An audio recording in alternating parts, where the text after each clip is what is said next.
What's up, guys? Now, I know the lights back here aren't working. I'm doing some altercations, but today we are going to be talking about Loki. It is officially ended today, and I want to give you guys the reasons why I think Loki is the best Marvel Disney Plus show to date.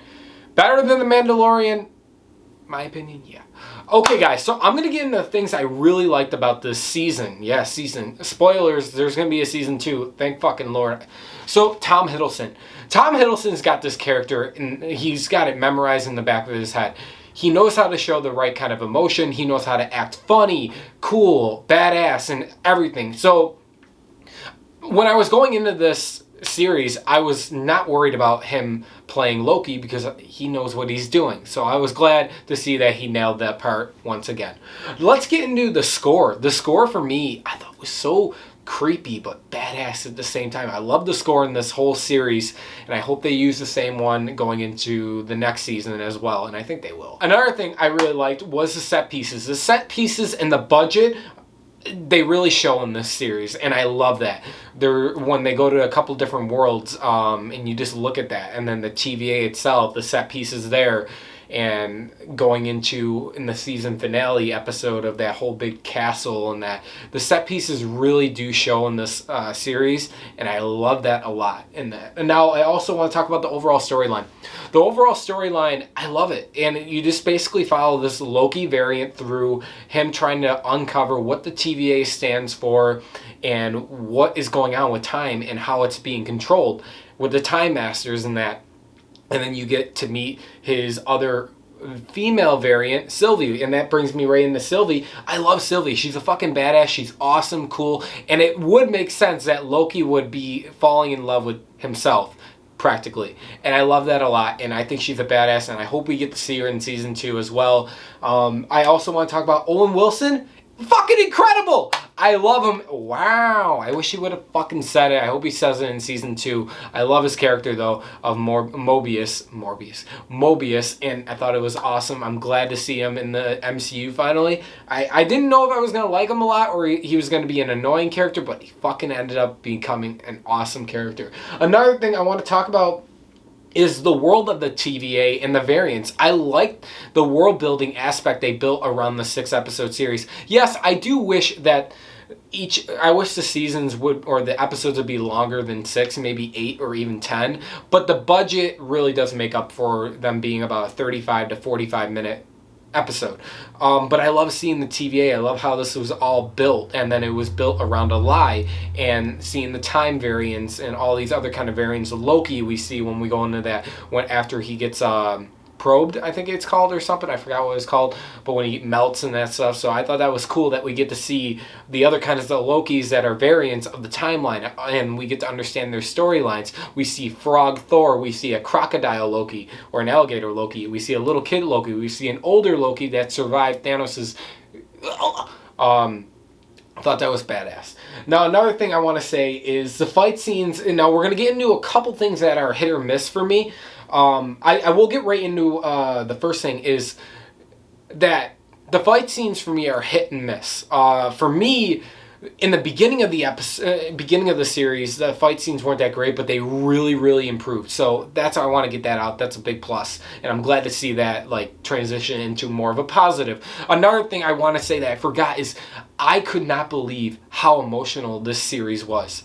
I had like lumps in my throat, parts with Mobius and Loki in general. You see the pain, and oh my god, Tom Hiddleston is such a fucking incredible, underrated actor in my opinion. Okay, guys, let's get into the one thing that I would say I don't like about the series, and it's happened a couple times, and it's long, slow parts of exposition, and I feel like that's where the series struggles a tiny bit, and they're in a couple episodes with learning about the TVA, and it's very slow, and then the exposition is thrown out at you. That was my main issue with it, but that's it. One little gripe about this series. Let's get into the season finale talk. Now, I want to talk about this, what's going on, and then we'll talk about what's going on with the future of the MCU. Now, if you guys couldn't tell by my expression, I fucking love the season finale. Now, I thought well, I'll just say it right now. There's a big fucking cliffhanger. We know. Spoilers, I'm going to say it right now. So we finally see that Loki and Sylvie meet the Time Master, I'm going to call him. And he basically does not want to be... He gives Loki and Sylvie the... I guess you would say the... I'm trying to think of the right word. The option to either become the Time Master or you kill him and then the multiverse is basically going to fucking explode.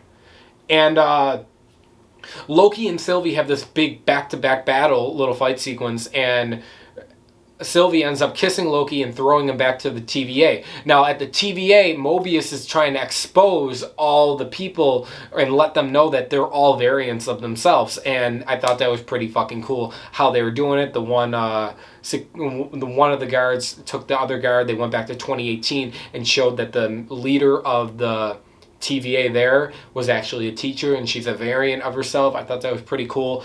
But overall, the biggest cliffhanger thing moment is, yes, the TVA is running into big problems. But Loki gets sent back to the TVA. Sylvie basically, what I come to believe, breaks the fucking multiverse open. So now there's a big ass fucking problem.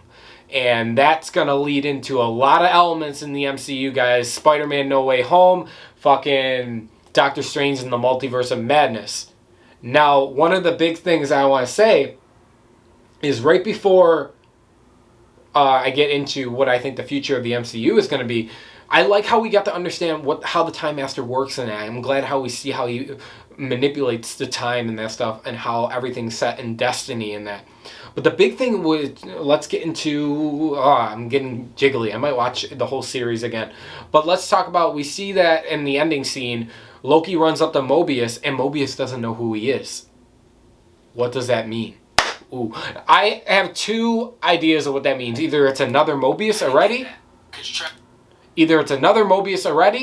or the Time Master like wiped his mind or some shit. I don't know. It's crazy. So I want to talk about, right before I give my rating, let's get the fucking rating.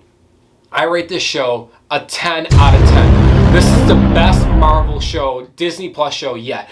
Better than WandaVision. Better than The Falcon and Winter Soldier, in my opinion, of course. Now, let me just say one thing. Let's talk about what the future is. I think the future is going to be future of the MCU films is going to be riding off of this. At least Spider-Man No Way Home, and definitely Doctor Strange in the Multiverse of Madness. This is just only the start, and it's going to get a lot worse. Guys, let me know your thoughts below on Loki, the whole series complete. Do you guys enjoy it like me? I fucking loved it. I love it. I want more. I'm glad we're getting a season 2. Guys, let me know your thoughts below. Thanks for watching. Subscribe for more, and I will see you guys in the next one.